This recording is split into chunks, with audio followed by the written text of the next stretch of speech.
Yes. So the world there is taken as al-kaun. But the world in Western tradition is in fact limited to the what you consider to be existing. And what you consider to be the limits of existence is what is limited to your senses and to your reasoning capacities. Which is, I suppose, the accurate translation would have been al-kaun, because that's the realm that we have access to. The alamu shahada is all the realm that we have access to in the present age, unless amongst those people who Allah subhanahu wa ta'ala unveil aspects of existence. But for us, yes, the proper translation in Arabic would have been ru'yatul Islam lil wujud, because it would encompass the day of judgment, yes, the day of akhirah. It would encompass, yes, the unseen realms that Allah subhanahu wa ta'ala knows its limits and specification. It would encompass the very source of existence, which is Allah subhanahu wa ta'ala. And then also this term nadra. Yes, nadra is the result of intellectual act. Yes, the intellectual act, the human philosophical powers that you use you use your intelligential powers to theorize. Yes, as if the origin of the word theorize is the Greek word to be a spectator. Yes, to be a spectator. Like when you were, supposing you are in the midst of a carnival or in the midst of a sporting competition. Yes, as a spectator, you would perceive what is there, isn't it? Which team is fighting against which team, and so on. What is the score like? And I suppose if you're a younger person just introduced to the sport, you'd have to figure out, how do you win this game and how do you score a goal and so on and so forth. So that's theory. But in Islam, our worldview is not based on theory. Yes, it wasn't the argument of an Ibn Arabi and Ibn Sina that established our worldview. Yes, it wasn't. Yes, it wasn't the debate between the Asha'ira and the Mu'tazilah that determined the elements of the worldview. Yes, it wasn't the Western Orientalists would like to suggest for us that it was like that. They wanted to suggest to us that, in fact, it was the theologians who established our worldview, but it wasn't. Yes, because for us, knowledge is not entirely the property of the human mind. Yes, so that's why the word ru'ya is chosen by Allah subhanahu wa ta'ala. Ru'ya is chosen by Allah subhanahu wa ta'ala in the Quran to refer to a specific act of knowing which is not speculative. Yes, like when it is said in the Quran, laqad sadaqallahu rasulahu ru'ya bil haqq. Allah subhanahu wa ta'ala has affirmed for his messenger a true vision. This ru'ya, therefore, was not the effect of the prophetic speculative reasoning capacity, nor was it the effect of his, let us say, according to the psychologists, dream-making capacities of the human psyche. It is a gift of a vision by Allah subhanahu wa ta'ala. So likewise, there is a gift of a vision that Allah subhanahu wa ta'ala reveals, through which the vision of reality and truth is unveiled. So that's why the word ru'yatul Islam lil wujud is chosen by Sayyidina Ibn Atas. So now it projects a view of reality and truth that encompasses existence and life altogether. And when we say life altogether, it would include not only the material life that we are, let us say, passing through, yes, because we are not, let us say, physical beings having a spiritual experience. We are spiritual beings having a physical experience. Yes, our reality is the spirit, and that spirit is not limited to this world. That spirit, as we know, as the Quran reveals, is created in such a way that it has already partaken of epistemic acts, and acts of knowing and knowing even before our material existence, and that is particularly recorded in verse 172 of Surah Al-A'raf, the 7th surah, in which Allah subhanahu wa ta'ala expresses to mankind a particular instance in Allah subhanahu wa ta'ala's eternal knowledge, wherein the souls of the children of Adam alayhi salam were gathered before him, in which Allah subhanahu wa ta'ala has already created in us at least two capacities which can be discerned from the verse. One is the capacity of listening, yes, or listening, or basically imbibing knowledge. Because when Allah subhanahu wa ta'ala said, Alastu bi rabbikum, so there is listening, which involves not only the capture of meaning, but also the apprehension of meaning. Yes? The capture and the apprehension of meaning and its understanding. And then there is the other faculty which has already been created, which is the faculty of speech. Yes, because it wasn't a one-way street. Allah subhanahu wa ta'ala said, Alastu bi rabbikum, am I not your Lord? And so when we said Bala Shahidna, yes, we testify to this, there is apprehension. So before the apprehension, there is also implied another faculty, and that is the faculty of knowing, which is not the same as the response to the question. Meaning to say, we would have known our Creator, and He asked, am I not your Creator? And we answered, Bala Shahidna. So there's knowledge, there is hearing, and then there is speech. Inshallah, we'll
So suppose we say that our journey of knowing and knowledge had begun even before our birth into this world. Our birth into this world is another chapter in our life. Do we continue? Inshallah. Inshallah. في قول أقوال كثير. Okay. Inshallah. Alhamdulillah. It's one of the benefits of being in Tarim. You don't know around you, beside you, there would be fuqaha around.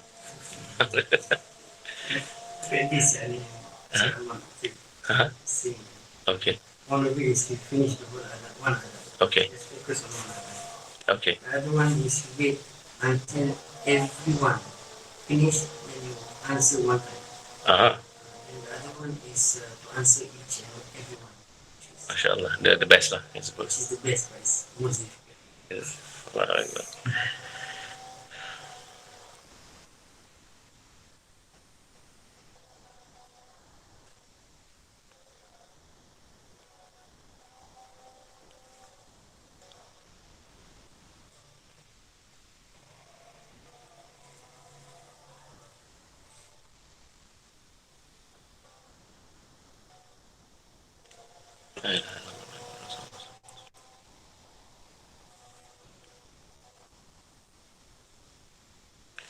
So when we say that these elements are permanently established, so we know that the establishment of these elements is not due to some agreement by the scholars. Yes, it is not even basically our basis. Our basis is not philosophical speculation, as we said, because knowledge is not entirely the property of the human mind. Secondly, we don't even require we don't even require consensus. Yes, to determine the truth of these essential components, because they are clear in the revelation about the existence of God. For example, the existence of God is not something that is whose truth is determined by society. Yes, it isn't the what we call the social ontology. Yes, the society and what they affirm to be the reality that determines the existence of God. Because if the existence of God is dependent on the social ontology, then the social ontology changes. Yes, it changes like fashion over time. Like that. So it is from revelation. Yes. So what are these elements? The ones which are established permanently. First and foremost, the nature of God. Yani, when we say nature of God, as how he describes himself in Revelation. And secondly, revelation, i.e. the Quran, or his wahi, of his creation, yani the world of creation, which encompasses, of course, the life, the world of the dunya and the world of the akhirah. Man and the psychology of the human soul. Of course, when we say it in English, man is a gendered word in most discussions, but in Arabic you have a word like insan and nafs, in which gender is not the primary connotation. Yeah, so this is meant to encompass both male and female, and the psychology of the human soul, of knowledge, yes, al-ilm and ma'rifah, of religion, whose Arabic word is ad-din, of freedom. And interestingly, Allah does not use for freedom the literal translation al-hurriya. As al-hurriya is what we may describe as negative freedom. And you say freedom from constraints, the freedom to do what you want, now that's hurriya. But for Allah's freedom ought to mean ikhtiyar, to act according to your true nature. That's freedom. And then of values and virtues, fada'il, yes. And then of happiness. So these are 9, yes. Happiness, as-sa'ada. All of which, together with the key terms and concepts that they unfold, have profound bearing upon our ideas about change, development, and progress. So all these fundamental ideas, the 9 ideas that comprise the worldview of Islam, yes, influences our notion of change, development, and progress. Why does he single out the idea of change, development, and progress? Because this is the central idea, yes, the central idea in Western metaphysics. Yes, in Western metaphysics, this is all what their worldview is all about: change, development, and progress. Yes, in fact, they call it. Some of their theologians and philosophers call it a theology of progress. This firm belief, like i'tiqad, i'tiqaduhum in progress, in tatawur. Yes, and this is related with their notion of secularization, because for them, what does secularization mean? Secularization means, one, the defatalization of history. When we say defatalization, it means the removal of the element of fate from history. So you can see, compared to the time of Imam Abu Hamid al-Ghazali, yes, the time of Imam Abu Hamid al-Ghazali, the greatest challenge that were brought by Greek ideas represented by some of these Muslim philosophers was the challenge of Qidam al-Alam, eternity of the world. And then God's knowledge of particulars, which they deny, because for them, God only knows universals. And then the challenge of several other aspects of the Greek worldview, including the belief in cause and effect, which is part and parcel of the Greek worldview. Now, the Westerners have denied that. Yes, in modern metaphysics, they have denied this cause and effect as a metaphysical reality. But during the Imam al-Ghazali's times, yes, including atheism, naturalism, materialism, these were the challenges that were brought. But Imam al-Ghazali vanquished them all. Yes, yes, mashallah. He did the labor for the entire ummah. He became the hujjah of our religion. So it did not pose a serious challenge to the Muslims after Imam al-Ghazali.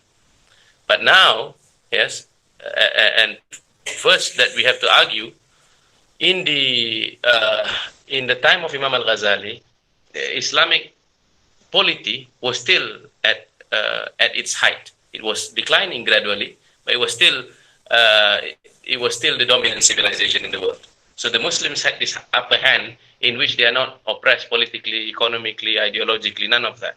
It was a mere challenge from translation that they were resulting amongst themselves. In our time, we are fighting this greatest challenge in our time, coming from Western metaphysics, while, yes, the Muslims are suffering the dominance of Western civilization in the spheres of education and culture and economics and politics and in the military and several other branches, let us say, in which the dominant worldview of those around us, irregardless of whether we live in Muslim nations or outside of Muslim nations, is the Western worldview.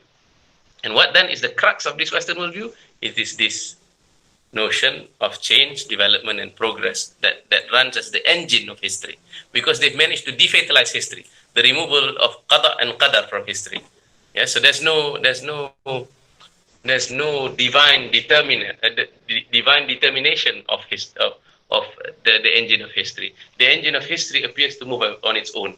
Either you believe that the engine of history is moved by ideas, or you believe that the engine of history is moved by material forces. Irregardless, history appears to be going along a certain end on its own, in which man cannot discern what they of course they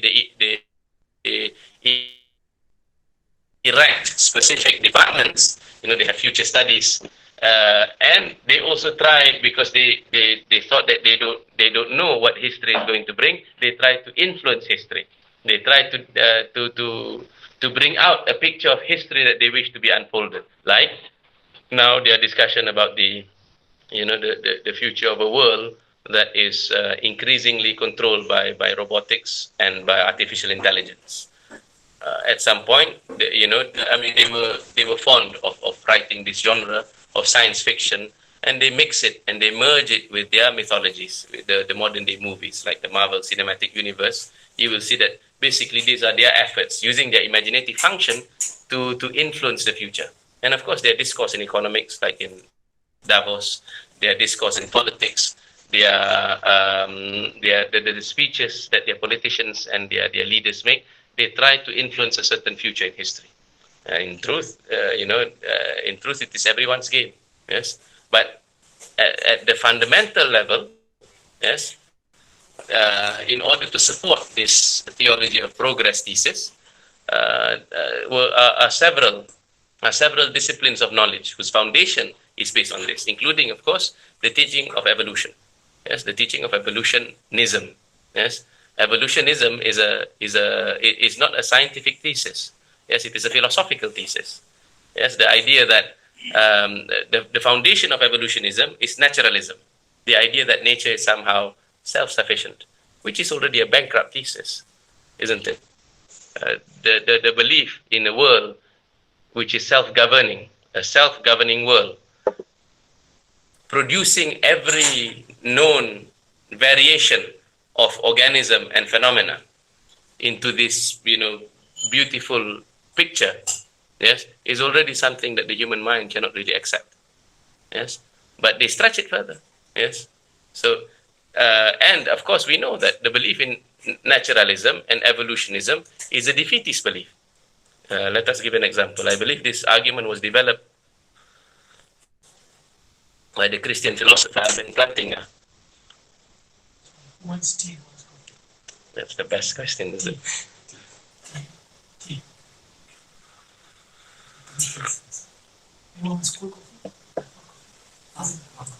Cool. Let's have fun. So as we said, that the problem of evolutionism is that it contains a defeater.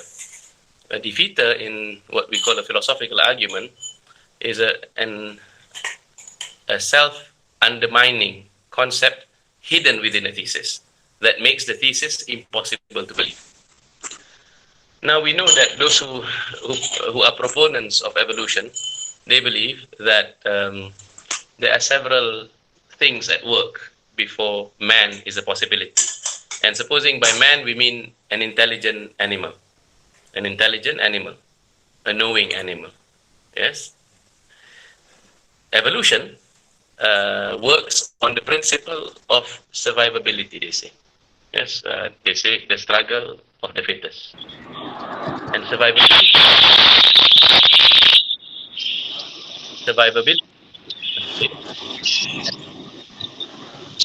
is not necessarily correlative with knowledge. Not necessarily correlative with knowledge.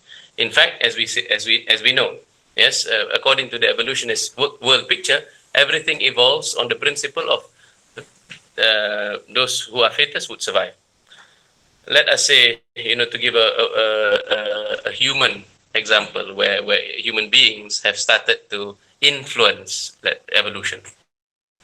They say that in some parts of Japan there is a kind of fish that looks like a samurai. How did that happen, they say? because there is a mythology or a religious belief amongst the Japanese for the past few hundred years that it is taboo. Like any fish that has some resemblance, any of these organisms that has some resemblance to the samurai will be thrown back to the ocean. Over time, imagine the only ones left to survive would be the ones that look like samurai. So more and more of those who look like samurai will have descendants. As for those who are the rest, they are free game for hunting. So eventually, all the ones that survive will be the ones that look like samurai.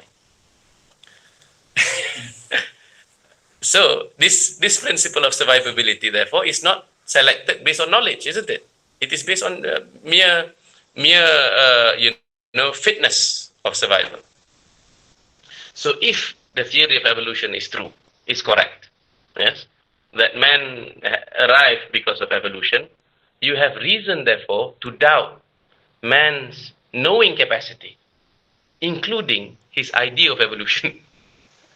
Isn't it? Because if man's knowing is doubted, then his knowledge, including the content of knowledge, that content that involves evolution, yes, that is also to be doubted. So therefore, it is a self-defeating belief. Yes. On the other hand, what is the religious worldview? Yes. What is the Islamic worldview? It is man is created by an all-knowing God, and this all-knowing God infused man with the principles of knowledge-producing faculties, and so his knowledge-producing faculties is to be trusted. There's no defeat to that, isn't it? So this worldview produces this, and that produces that. So in fact, yes, the fact that evolution and evolutionism is taught widespread is due to more political pressure. It's what we call the hegemony of a certain structure of knowledge, rather than due to the internal strength of the arguments. Walhasil. So when we speak, therefore, about the worldview of Islam, this change, development, and progress of the West, this is the fundamental element. And this element, as we said just now, will have several supporting theories, supporting ideas. Yes. So there is a base idea, which is change, develop, which has now been identified by Said Naguib Alatas, is this change, development, and progress. You will see it, therefore, now that you've been told what it is like being told about, a magic trick, isn't it? How does a magic trick usually work? It works by misdirection, isn't it? Like, supposing they have this ruse of being able to pull a rabbit out of a hat. Usually it is because your eye has been, it is the habit of the eye to look at a certain place. Yes. Now, supposing a person comes and reveals to you, you should look at that corner. That's where the rabbit comes from. That's where the rabbit is kept. Once you have knowledge of that, everything makes sense. This is why he employs this technique rather than that technique, and so on. So similarly with regards to the West, yes, until today, very few Muslim scholars have been able to identify what precisely is at the fundamental basis of the Western worldview. Yes, and this is, mashallah, yes, this is a true contribution to the Islamic nation, where you ask most of the cultural critiques of the West coming from Muslim nations. You ask them, what is the fundamental reality of the Western civilization? Some of them are still not done with not done with the Crusades. They say because of the Crusades. Another would say it is moral corruption, isn't it? Because that's on the surface level.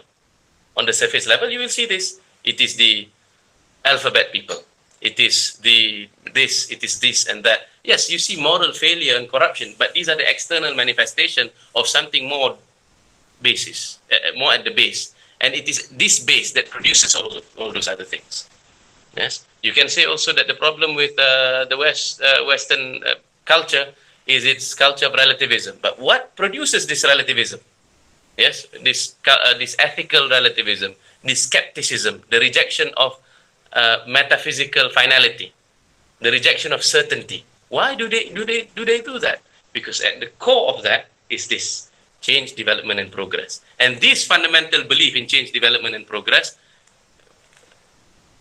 affirms or considers that any worldview that tries to hold on to any permanent and established elements would be anathema to it. They would oppose it and they would discredit it. They would say that it is an enemy of progress, isn't it? And that's how they managed to creep inside Muslim nations, yes, in the formations of secularity in the Muslim land. How is it that they managed to enter? It is through the scholars. Yes, scholars who were trained in the West, and these scholars then tried to introduce elements of progress into tafsir, into fiqh, into the other Islamic disciplines. And in order to do that, what would they need? What is the basis of that before they can promote such things? First and foremost, the removal of the roots of scholarship in the Muslim community, and then secondly,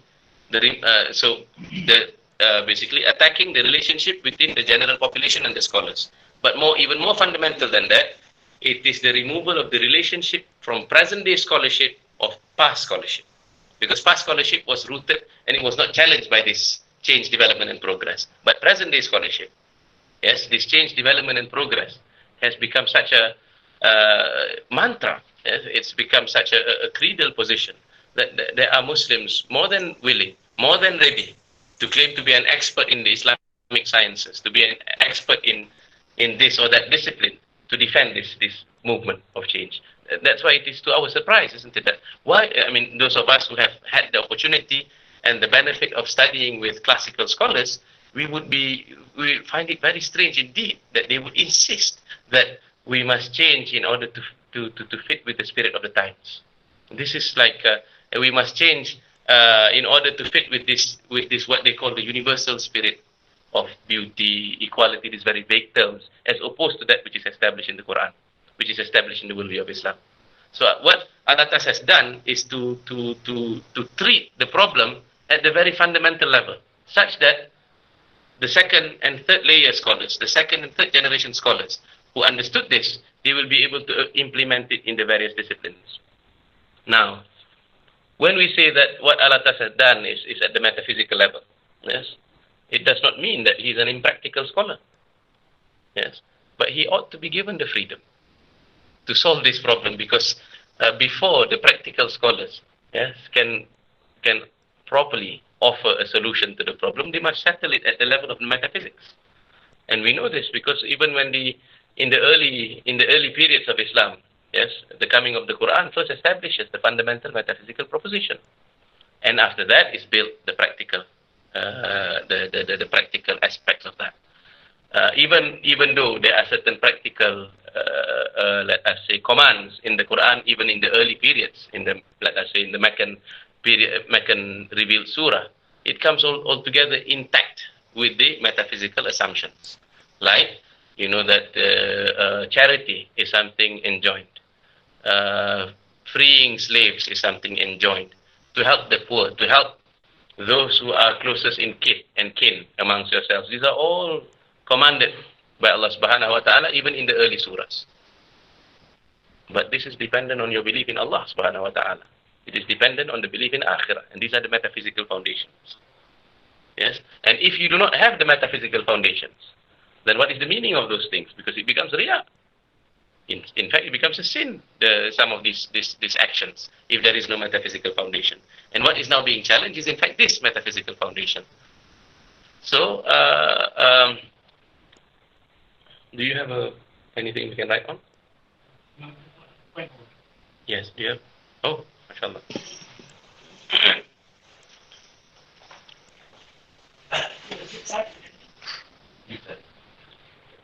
The flip side.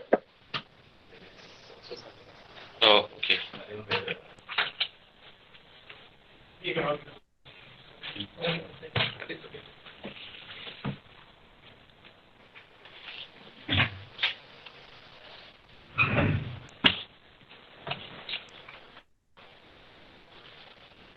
It's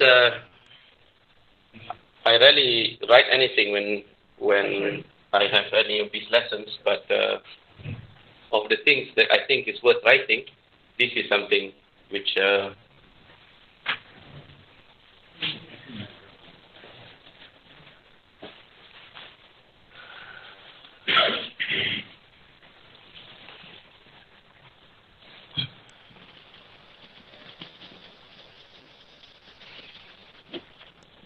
Okay, this is one. This is fine. So we say there's 9 elements, isn't it? So that's God. Revelation.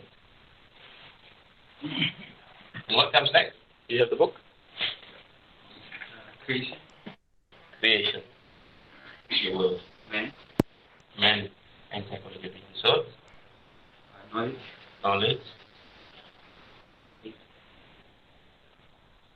Followed by religion. Freedom.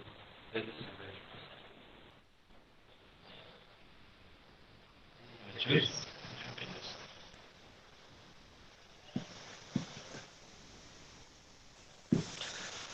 Alhamdulillah, most all of us are English speakers, and some of us speak more than one European languages. We see these words, yes? Allah uses, none of these is in the Arabic, yes? But these are all fundamental key terms. Although, when we say God, as Muslims, it is easy for us to identify the proper conception, isn't it? Right, yes, because we know this is a Quranic concept. Usually the corruption doesn't start here, although in some it does start there. Because if we are brought up with media, if we grew up watching the sitcoms in the 1990s and beyond, even this conception would be not clear in our minds, or it would be permeated with elements of mythology and elements which are deriving from a false worldview. Revelation, it's what al-wahi. We know this, I suppose, in general, all the Muslims would understand it to be the Quran, in general. However, we don't know, the average university product, the average university product, the average Muslim, whether he can properly define revelation. Can you define revelation? Yes. What is revelation? Revelation is. Sure, I'll try it, please. Yes, please try. Sure, I would say is Allah Azza wa Jal revealed things that no human will know. And the form of the revelation? Is it what? So the word, is it the Prophet's word or is it Allah's word? How about the vision that poets received? Is that revelation also? You're not sure? How about the, painters, when they claim to be inspired? Is that revelation? You're talking about, I mean like the Imam, Oh, okay. That's what you mean, poets. No, poets. That's poets. No. That's not revelation. Inshallah. So still intact, alhamdulillah. How about this word, world? Yes? What does it mean? It can be a physical world, a planet where we live in, Okay. but it can also be a non-physical environment where we will be living and have to live. Inshallah. Alhamdulillah. I think it's not bad to have this in study. Because everyone, alhamdulillah, worldview is still intact. But there are many who consider the world to be just this world, isn't it? Or if in theory they know that the world encompasses the dunya wal akhirah, in practice they live as if the world is all there is. Yes? And this is the more difficult part, isn't it? To live as if the akhirah is the ultimate reality, and to know that akhirah is the ultimate reality is an intravertical distance for many people. But for some true Muslims, alhamdulillah. Man. What is man? Okay.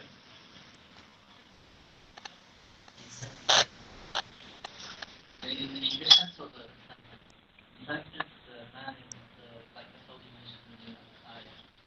Just talking about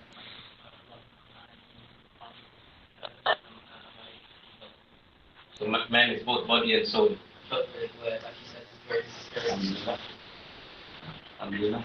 But we know that the more dominant understanding of human being is an accidental product of revelation. The more accidental meaning of human being is this, a being possessing of a mental capacity to think, to form meaningful relationships and friendships, desiring happiness and everything. That's the Western man. Now this is knowledge. Okay.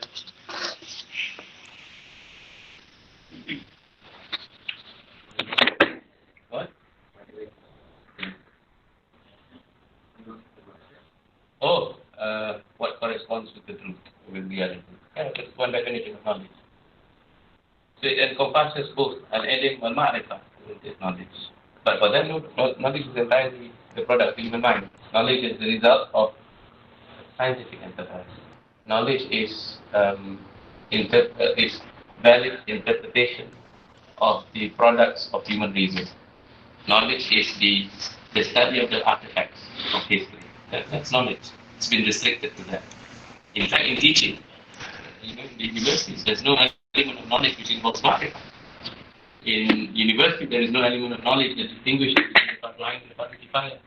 There is in knowledge also, at the university level and beyond, or even before, there are elements of knowledge in which the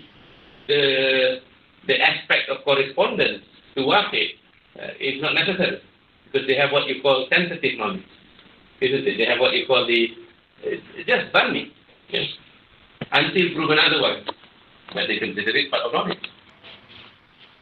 Now this term religion, what does it mean? Huh?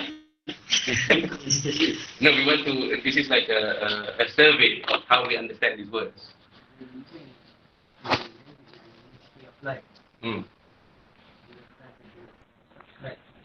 Would you include all religion? What is the limit? The proper intention of ta'rif is to exclude what does not belong to it and include whatever is in it. You will include all religion, whatever you subscribe to. Even you can consider that even atheism, for the atheist is a religion. Of course, then what? But when you say deen, is it a deen?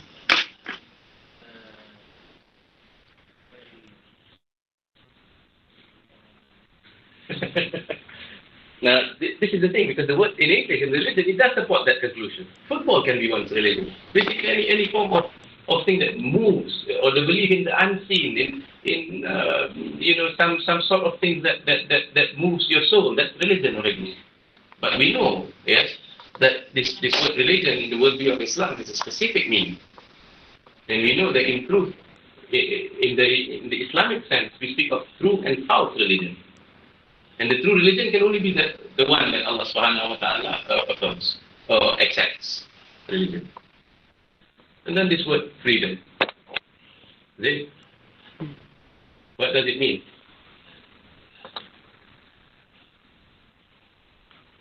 It certainly doesn't mean freedom is how we normally understand it today. Well, most people understand it today, proponents of it.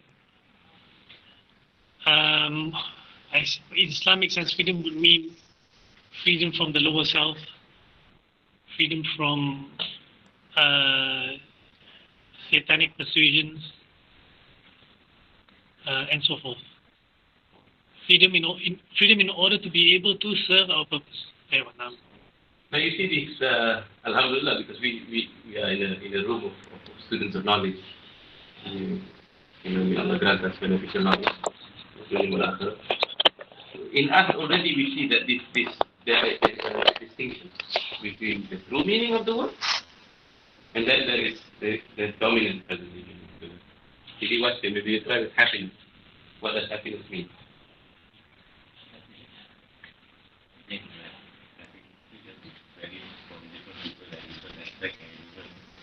Every stage of your life. My happiness now is happy. And we are happy. I'm very happy.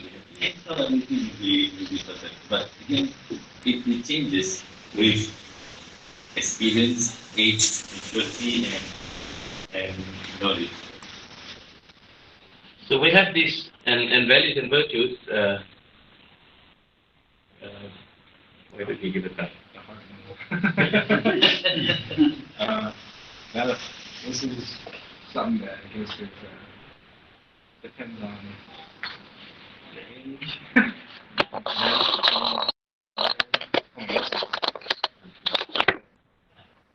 Progress and evolution, change. Yeah, values could change. You know, as a young man, one value could be competition and expressing yourself in your physical abilities to the best of your ability. As you're older, it's intellectual, it's refinement. And virtues, each nation has its own ideas of virtue. Some people assume virtue as obedience, like Asian cultures, I believe. Family is really tied to virtues and just obey. Other nations, it's virtue is simply your own way. But true values and true virtues, that's what Islam defines, puts the parameters around. And, I don't know much of that. You know, the true virtues. I haven't studied much of it. My Islamic point. So these are the fundamental elements that is being challenged. Yes, it continues. It's a continuous battle for you to be able to survive this world with these fundamental elements in mind. And these are the foundations of the curriculum, the foundations of the philosophy of education in the West. Yeah. And if we can survive in our life with these elements based on how the revelation has described, inshallah you would have your aqidah impact. Now, while God and revelation and the world and man and knowledge, even perhaps religion, we have been accustomed, I suppose, in the tradition of ilm al-kalam to receive such challenges, isn't it? The Mu'tazila taught an alternative conception of God, which was then answered by the Ash'aris and the other theologians. Let us, you know, if you have a long history in your mind of the development of the theological controversies in Islam, you would see that from time to time there would be challenges. This presentation by Al-Atas of the 9 elements basically derives from the Quran, but it is him presenting it in a way whereby he is conscious of the present day and contemporary challenges. Which is why some elements which were previously mentioned in the books of Aqidah is no longer mentioned, because it's settled. And the West doesn't challenge us from that perspective. In today's term, you will not find in the Prolegomena the discussion pertaining to Nabi. Yes? But in the early books of Kalam, this discussion pertaining to wearing the khuf, which is part of Aqidah, because that was a determiner of your basically not just it is a fiqh position that has implications for your Aqidah. Also, in the early period, now it falls under some of these freedom, values, virtues, and happiness. Imamah, yes, leadership, whether it is spiritual or physical, whether an imam has to be morally perfect, or he as a, let us say, a temporal leader of the Muslims, can afford to have some change in his amal and so on. That was part and parcel of the discussion of Aqidah. When Imam al-Ghazali later on refined the discussion of Aqidah, he limited it to just 3 discussions ultimately, which is prophecy, divinity, and matters which are of the unseen, coming from the Samiyah. But you know that in the Aqaid al-Nasafi, for example, the issue of knowledge is a contentious issue. Because he was being opposed, or rather he was writing as an answer to the challenges of the sophists of his time. The sophists, a Greek school, challenged the possibility of knowledge. If a person challenges the possibility of knowledge, the entirety of the religion falls. Yes? If knowledge is a matter of your opinion against mine, yes, then there isn't any truth. And so the 3 schools of sophists according to Sa'duddin al-Tastazani, adalah Adriya, meaning to say the skeptics, and then the Indiya, the subjectivists or relativists, and then the Inadiya, the obstinate. The La Adriya, the skeptics, they deny that we can have knowledge. And how do they do that? Usually their strategy is to attack our channels of knowing. Either they attack reports, they say, no, how can you know things that has happened 100 years ago? People lie, don't they? So they attack that. So how do you know the basis of religion? Or they deny your senses. You say, well, how can you be sure about your senses? When you when you just freshly arrived in Tarim, you felt it to be extremely hot, but now it doesn't feel so hot. So how do you know that your body is reliable? Or the days used to be longer. All these things, they challenge the veracity of the senses. And some of them, they say, okay, well, we have a means to overcome the weaknesses of the senses. We have our reasoning capacity. So they say, how do you know you're not in a dream? Could be in a dream right now. Or they bring such challenges and so on. But these are usually just tricks of the mind. Nobody takes them really seriously. In truth, everyone will have to submit to the requirements of reason and experience. The more contentious one is reports. Yes, but reports is a channel of knowing, because there are reports in which the threshold is fulfilled merely by meeting the threshold of the numbers. By sheer numbers, no one in this room can seriously deny the existence of Antarctica, even though we've not been there, unless there's one who's been there.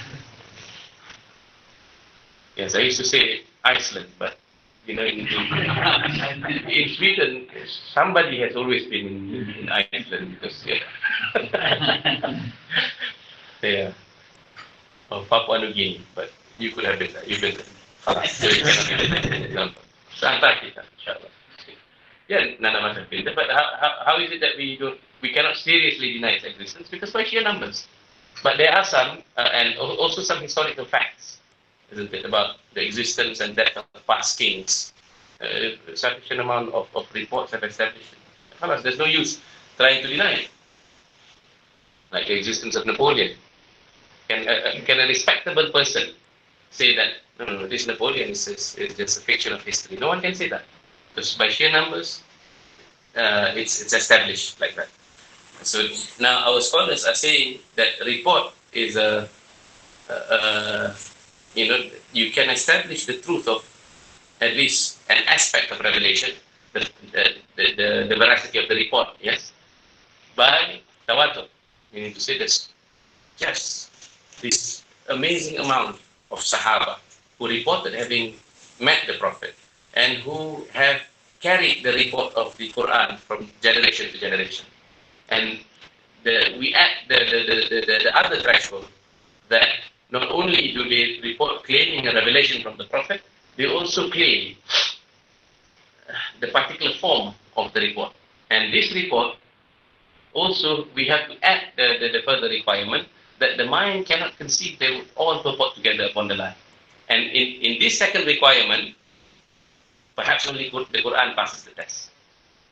Because when it comes to the other sources, like the canonical Gospels, it's very difficult to affirm. Because if you affirm the four canonical Gospels, then they make claims which are contrary to each other. If they make claims which are contrary to each other, then either one of them is correct and the other false, with its various combinations, or all of them are false. So therefore, by definition, it cannot be correct. But on the other hand, yes, the Quran is brought by tawatur.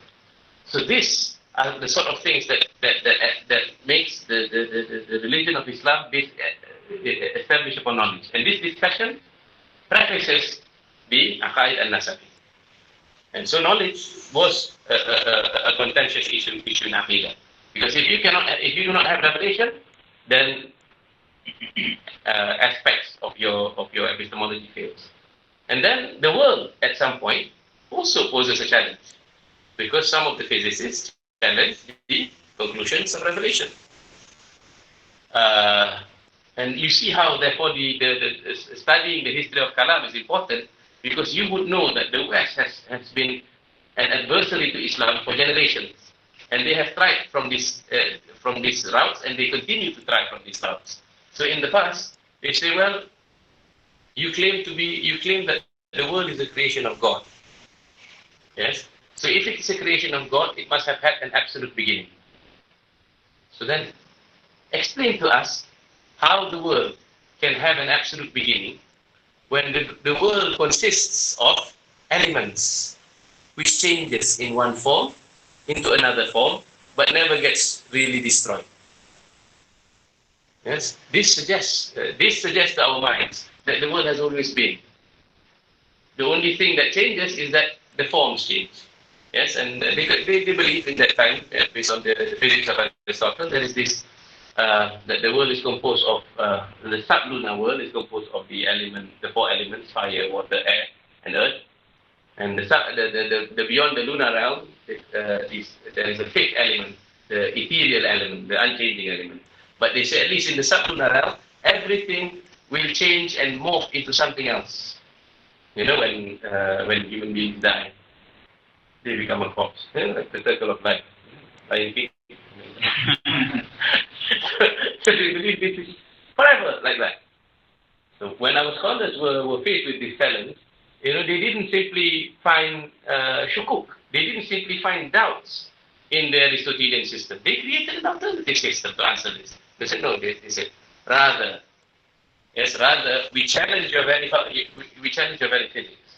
We present an alternative physics, and our physics is based on the physics of atoms and accidents. And on the basis of atoms and accidents, the world. Yes. Now look at the summary by Imam Al-Nasafi. Al-alamu bi jami'i ajza'ihi muhdathun. Yes. So the world and all its parts are new, because the world is composed of atoms and substances. What are atoms and substances? And then as substances, there is what? So basically, they are imma murakkab, either they are joined together, compound as substances, or they are individuals as atoms. When they compound themselves as substances, there is an added element of what you call accidents. Yes, arab. Yes, which is tabi, or to the basic compound. Yes, now. So this was the view that was advanced by the theologians. It was given in 9 steps. It was a very elaborate theory, because they say that in addition to the substantial atoms, there is also the temporal atom. What is this temporal atom? Meaning to say that at every instant there is a process of generation and corruption, and this process is repeated by Allah Subhanahu wa Taala. This is a serious tradition, isn't it? This is a serious intellectual tradition that is able to confront any challenge. So they excluded the physics of Aristotle. And in fact, if you study present-day contemporary physics, which one is more closer to the findings of contemporary physics? It is the one initiated by our scholars compared to the Aristotelian 4 elements. This 4 elements now becomes the stuff of movies. What has it? The world. Yes.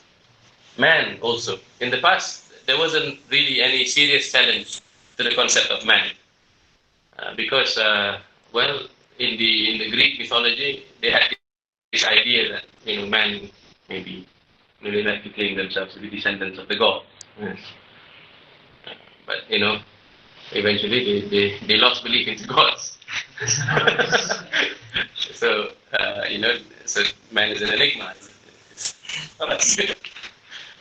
But in modern times, now the greatest challenge is one of the greatest challenges is the idea of man. Because if man is an evolved species, religion is therefore his creation.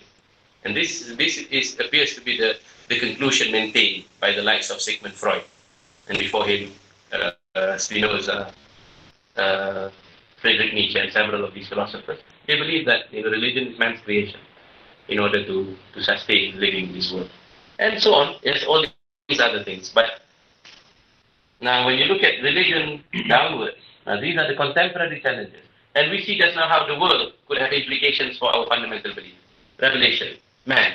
Yes? Because if so today, if we do not come up with a proper response to the challenge of evolution and evolutionism, one is the attack of the metaphysical thesis, the other is which is more intricate because it requires a group of scholars to be able to perform that, to attack the scientific basis. Yes, and in fact, there are scholars who are attacking the scientific basis of the theory of evolution and other thesis propounded.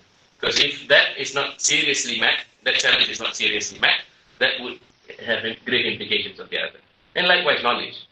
It is incumbent upon the Muslims now, at least those, Imam al-Ghazali wrote in his time, the Iljam al-Awam, Al-Ilm al-Kalam, which basically suggests that the generality of people shouldn't bother themselves with studying discursive theology. Yes, with studying theology as a means of religious defense. Because this, according to Al-Ghazali, it is better to be accorded as a fardu kifayah. But if some people do it in the Muslim community, then the rest would be spared. The duty of the rest is to study the proper aqidah independently of ilm al-kalam. Because there isn't posed, they are not posed a serious challenge. But the regular Singaporean who goes to high school would be faced with this challenge. You cannot tell them anymore to not study these things, isn't it? What more the regular European, the regular North American? If they go through and the Malaysian, if they go through the high school system, they would be faced with these challenges. They are not the awam anymore. If they have not to say undergraduate and graduate degrees, even at the high school level, they would have been introduced to some of these implications at the very least. And similarly, knowledge. Yes, this is also one of the most important elements. Yes, in the worldview of Islam, it needs to be defended. Our notion of knowledge, not the Western notion of knowledge. You need to study what is ilm properly, and how knowledge is not ilm. Yes, because knowledge is mixed within it some counterfeit elements. And so we have to be able to describe what knowledge is, what are its valid channels, and how to arrange basically knowledge or epistemology would encompass also the study of logic. Yes, and logic here not just mantik, not just logic in the Greek sense, but logic in the sense of the proper meaning of al-bayan. It's the ability to express meaning and the ability to apprehend meaning. Now that's the fundamental nature of the fundamental purpose of studying logic. And then religion, freedom, values and virtues and happiness. We cannot say it because right now they are promoting this notion of transcendental unity of religions, perennial philosophy, and other such beliefs. Yes, so we have to understand this also. And then of course the other types. And these are also these three realms. Yes, usually packaged as if it is just politics, or it is just economics, or it is just sociology. These are now new realms which Allah has identified, through which the fundamental elements are also attacked. So you also have to understand the proper meaning of these things. Yes, because sometimes and this it's not just affecting those who work, those who study, but even stay-home moms. They watch Oprah and they say, "Do you want to be happy?" They address individuals and they say, "Do you want to be happy?" And they explain what happiness is. But this happiness has nothing to do with religion anymore. As happiness is now a means of eat. They say eat, pray, and love. But it's some vague notion of the pursuit of something again very vague. And likewise, values and virtues and freedom. As you rightly pointed out, this is the problem. It's the problem of values and virtues. Yes, because now the question is, when you say values and virtues, they go back at you and ask, whose value, whose virtues? But we know that ultimately the fada'il, the values and virtues, must be right from religion, because this is the only unchanging source. Wallahu a'lam, inshallah. This is how I think we can end our discussion today. Let us have a round of reflections and questions.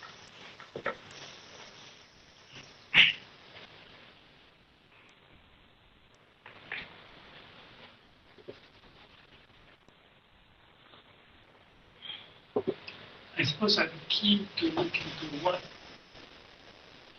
how would Islam limit the understanding of the word religion.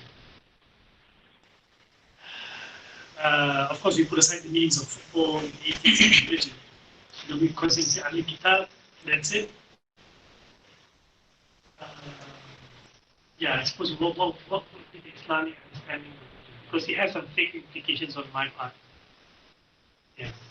I get it, it's not deep down, Kitab. For example, there's a subset of Christianity that claims that my pastor is also the son of God, for example, or you know. Yeah, that's what I am keen to explore.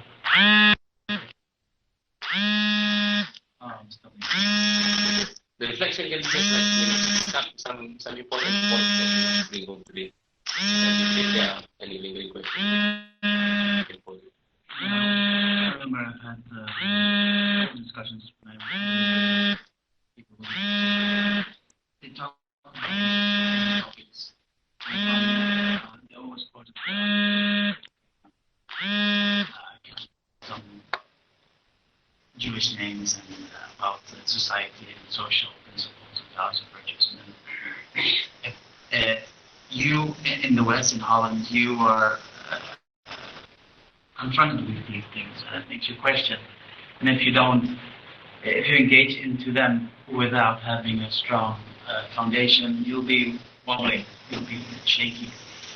At the time I parked them because I do not know how to answer those questions, but these are very heavy questions that if you do engage in them and you don't have the right knowledge, can be quite dangerous for you. You start to question maybe things in religion. Now the other side, I had a friend who was very strong in religion and said, "Hey, don't go into mantik. This will make you lose. It can make you go crazy or lose your mind. So be careful." So those things, I'm happy now that maybe I'm experiencing this now, but at the same time I'm also very cautious because these are very fundamental and important things. Yeah, as you rightly pointed out, now some of the reasons why you have this friend who's strong in religion might be hesitant when it comes to some of these terms is because of the basic or the contemporary the famous connotations, which might not be the one that we are intending, like the term mantik, the term kalam, the term falsafa.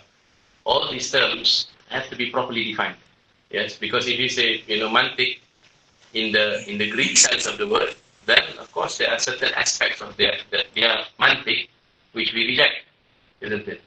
But on the other hand, if we say mantik as deriving from the Arabic nutuk, yes, which is the right ordering of speech, yes, and the right ordering of speech, which entails the right ordering of thinking.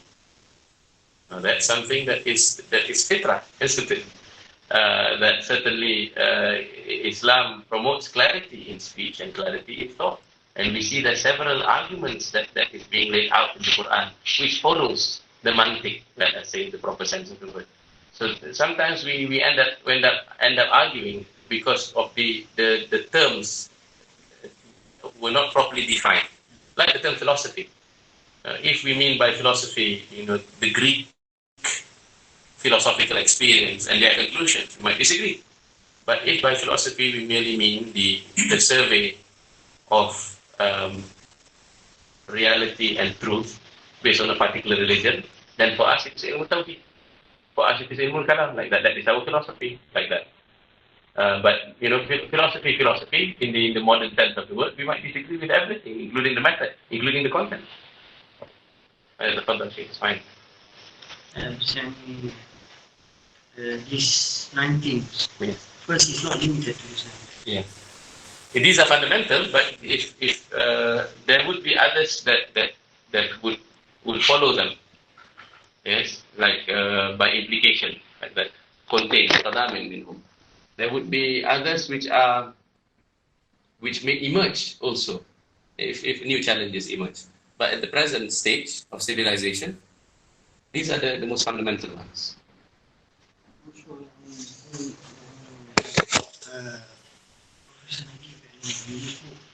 Is intending to elaborate more on these 9. Yes. So the entirety of the Prolegomena, which is a muqaddimah, an introduction to the metaphysical elements of Islam, would be dealing with these 9 things. But you will see that as the chapters develop, yes, once the question of happiness, value and virtues, religion, and freedom, is what you call the axiological discussions are done with, he will deal more and more with the higher realms. Because in the later chapters, it is in the final chapter, it is basically the contemplation of God, which is where all the ideas converge in the religion of Islam, unlike in the West. I really am happy getting to know these 9 fundamentals. Because, first I was Christian, and once I left, I wasn't quite in the camp of the Muslims. And I said, okay, let me look into the idea of evolution, yeah? I believed in God and I wanted to believe in God, but I had to follow the truth as it presents itself. And so the nice thing about, especially the bottom 4, is that many Muslims get a sound grounding, in the evidences of God, scientifically. It makes them happier, it makes them more grounded, and when people come to them from certain angles, they're well established. They have freedom and happiness, according to the Bible, from an Islamic point of view. But I really like coming across these 9 basic fundamentals, because if a modern day Muslim gets these understandings from a Muslim perspective, he will be very sound in his religion. He will understand. I love the idea of freedom, not being freedom to do whatever you want, because that just means you're weak. A lot of people aren't free to sit down and study because they don't have that freedom, because they're nuts and they're distraction. But freedom, from a Muslim perspective, is being able to do your natural purpose and not being distracted. Now that's an intense freedom. And so I enjoy looking at these 9 fundamental groundings, or fundamental arguments of God, the source, Because if you have the rest of the 8, God comes clear to you and nothing can shake it. But one thing from the book, or that that described from one of the Muslim philosophers, that just astonished me. Because some of the early Greek philosophers were saying things that just blew my mind, And I understand that there are ideas like the 4 elements, I'm like, that's just their ideas thrown out there, Try to understand things. But the Muslim philosopher that you mentioned that said there's a 5th element, that I think is like degeneration, because things constantly decay, you come back. I'm like, that's astonishing, Because like in modern physics, we understand that even like what's it called, one of the elements, the heavy elements, the radioactive element. It says it's constantly decaying. That's why shooting out radioactive. It's constantly moving atoms, and it slowly becomes a new element because of this decay. Like that's just the whole idea. Like the Muslims, the philosophers said, there's a decaying element that aspect to it, and it's also turning into something new out there, So the world is new and constantly changing. I don't know, I just thought that was astonishing that he came up with this concept of the decaying element. Yeah, because for the Muslims, their physics is not derived, just from philosophical speculation, nor from observation. It comes from revelation also. And in some of the metaphysicians, they include also their own experiences, like this belief in Khalqun Jadid, the continuous creation and regeneration. This is based on certain verses, like when Allah subhanahu wa ta'ala said in the Quran, Bal hum fi labsin an khalqin jadid. They are rather in doubt about new creation, like that. And so some of the metaphysicians, they elaborate on this, and because their philosophical physics is based on this, certain grounds, that is how they establish these propositions, one after the other. There is there are surveys and there are summaries and there are proper argumentations that are written in the books. It's a very serious tradition, as if you follow the development of, let's say, physics in the Muslim perspective. Even though none of this was obtained through lab work. It's basically the deep thought about the implications of Quranic verses that makes them arrive at this conclusion. For me, I would say the two that piqued my interest was man and happiness. Because happiness, if you think about it, the happiness that comes from man leads to something else. You see it everywhere today. Happiness that's manipulated and created in societies leads to suicides and depression and the and the happiness of Allah Azza wa Jal, controlling yourself, freedom, subhanAllah, leads to something else, something eternal, something limited. There is a proper chapter on happiness in which Prophet Allah criticizes the dominant conception of happiness in the modern times, which is basically the idea of the pursuit of pleasures. And as you say, the element of manipulation is much involved in the modern day conception. Because they manage to identify, let us say, dopamine, several hormones, and so the people behind this social media and behind the products that they sell. There's a discipline of learning called neuroeconomics. Basically, they study a combination of neuroscience and economics on how to basically to maximize the ability to sell products based on the reaction of your biological perception or biological makeup. But this is dangerous because it produces a depressed generation, constant reliance upon likes and these types of addiction. This produces unstable personalities and suicidal, maniac, manic behavior and so on and so forth.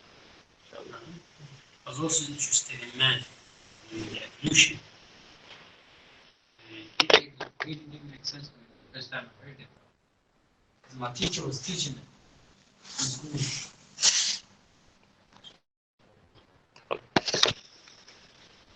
So my teacher was teaching me in school about evolution. I asked him, is there any evidence for it? And he was like, yeah, we have like half human, half monkey. Like 36%. And it was like the small changes of it. And I asked him, like, any part of the body just change itself.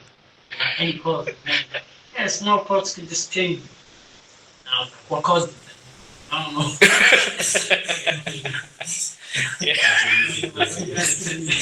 I think evolution should be taught to children because children would be able to see how it's so against your senses. But school has that effect that over time you just believe something if it's repeated.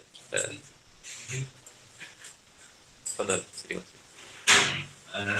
would say my takeaway point today was when you mentioned the removal of relationship between new present day scholars to the old classical scholars. That's like removal or decaying of knowledge.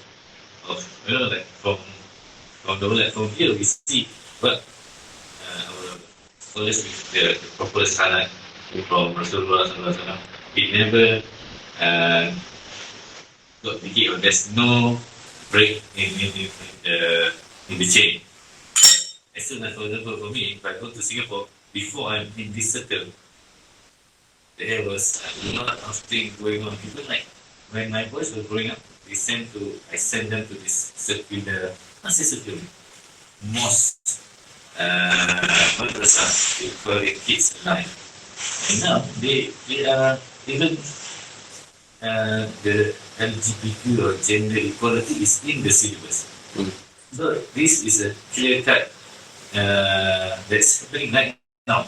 What else our future generation, our children. So if we don't maintain this, the knowledge, then it's just gonna go worse and worse. So that's my main takeaway point for today.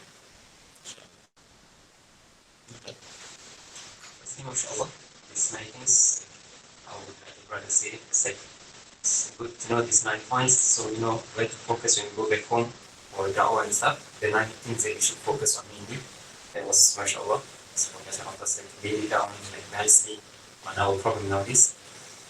And also, like we were talking about evolution, it was more like a philosophical theory instead of scientific, because even all this time I had a question, how stupid, how nonsensical it is, it doesn't make sense in any way. And he said, everyone's accepting it. So, mashallah, doing it is more like it's a philosophical theory instead of scientific. Mashallah. And, okay, when we talk about knowledge, we say that the report, when it reaches a certain amount of people narrating it, then it's undeniable that we can reject it.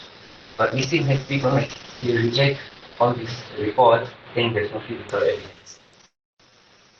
Like, can you give examples? I can't remember the names, but I think so there was a professor Christian studies or something. Okay.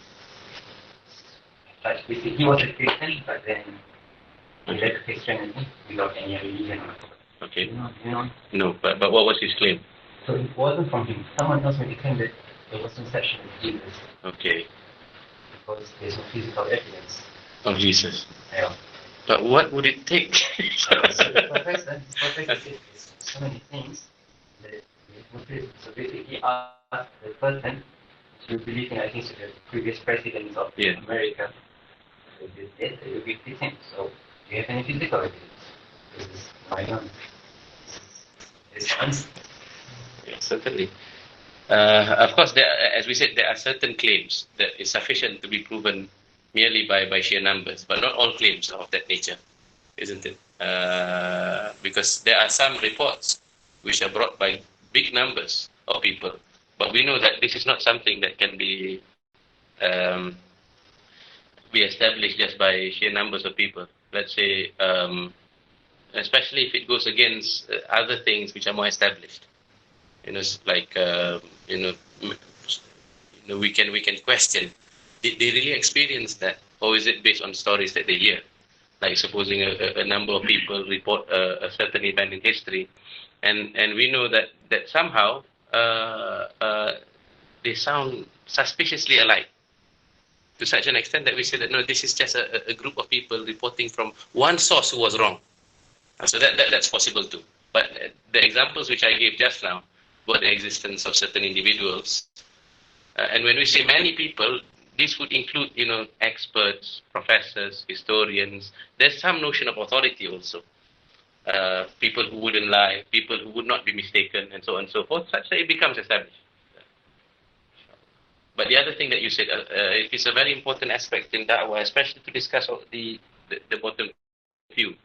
Because to speak with the youth today, you want to teach them tawheed. Very difficult to find them coming. But you speak to them about happiness, about freedom, and of course, if you are advertising whiz like Zain Haddad, you give that kind of title, that youth will come. And I think they did it with piecemeal, several of these. I know because as we grow older now, we're a bit out of touch with what the young guys are watching, but some of them, we still manage to capture, to catch their attention. Because these are basically, I think one of the times, I think you packaged one of the talks involving Professor Wan Muhammad Noor by talking about John Lennon. Yes, because John Lennon had this famous song, Imagine. And this song, Imagine, basically is a manifesto against religion. Yes. He wants to imagine a world in which there is no religion.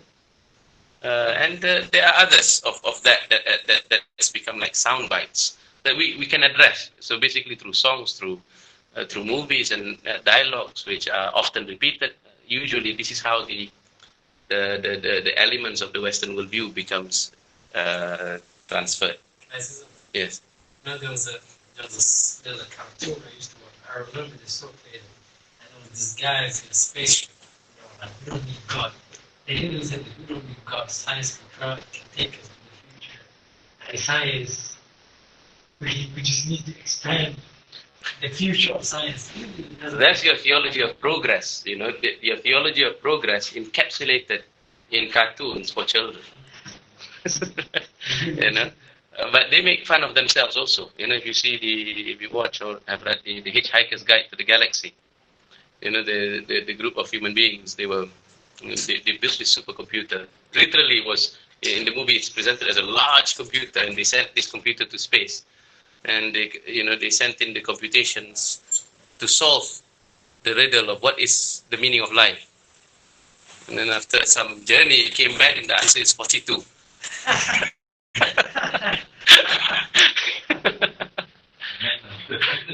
So meaning to say, they make fun of themselves also with what they cannot really know. But behind it is this, because gradually even this theology of progress, after a while, it leads to existential crisis and existential angst. So it's between that, it's between tragedy and belief in progress. Because after a while, they just don't have enough resources to spend on space exploration. Meaning to say, to shoot to the next planet. We don't have that kind of resources. So what do we have instead now? People going on space holidays. Because this is because they've lost the fundamental meaning of science altogether. But one. Well, that's what I was thinking. Like, what are you looking for? I don't know what are you looking for? I don't know. This whole idea of progress. Progress towards what? It's your final destination. Allah, I really don't understand. Everyone's it's just it's a wonderful live.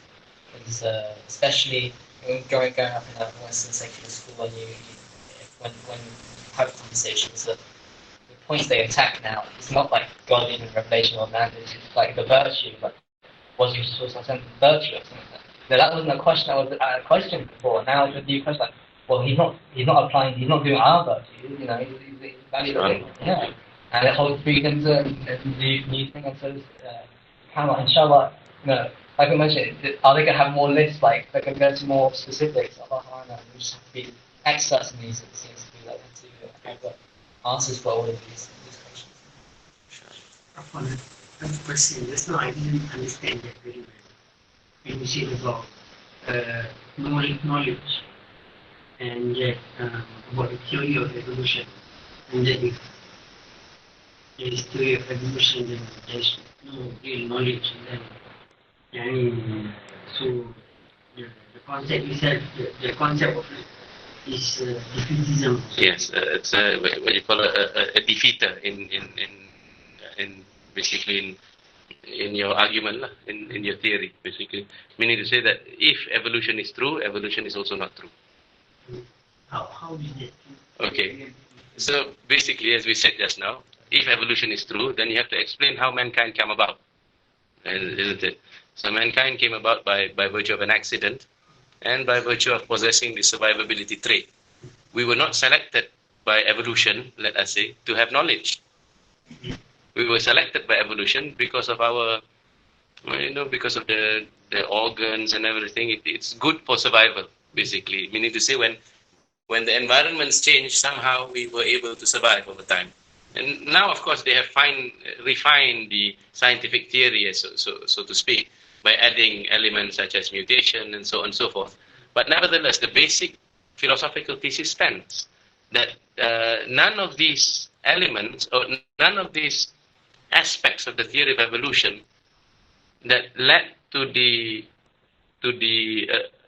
appearance of Homo sapiens, man, were selected in such a way that so as to produce knowledge.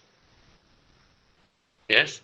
So that means to say everything that we know is suspect, including our belief in the theory of evolution. So if evolution is true, it is also not true. Yes.